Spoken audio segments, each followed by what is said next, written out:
This lab is simply called calorimetry. The question students are trying to determine is what is the standard enthalpy of formation of magnesium ion?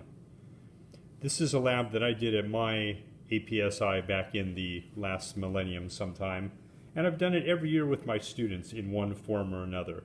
When inquiry labs became all the rage a few years ago, I adapted that lab to this format. It's somewhat inquiry.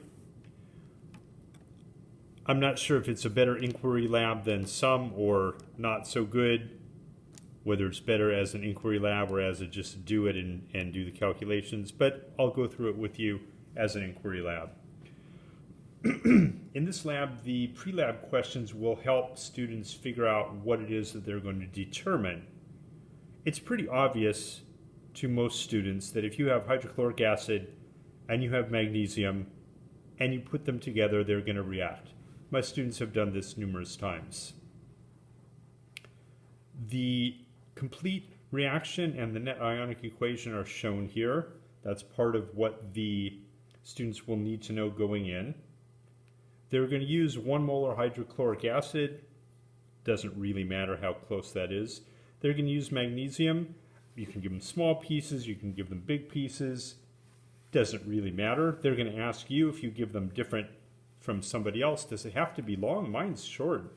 It doesn't really matter. What you want to do is make sure that they're not going to use more magnesium than the amount of hydrochloric acid. And if you do a little calculation, you'll see that they need a pretty big strip of magnesium to overwhelm the amount of hydrochloric acid that they're likely to use. This is a lab where I asked them to figure out exactly the procedure. This is early in the year, so part of what's important here is, does it matter how much you use? And one of the things that is important is using the same amount every time. These small sauce cups are typically what I use, and they'll hold 10 or 20 milliliters easily, but not much more.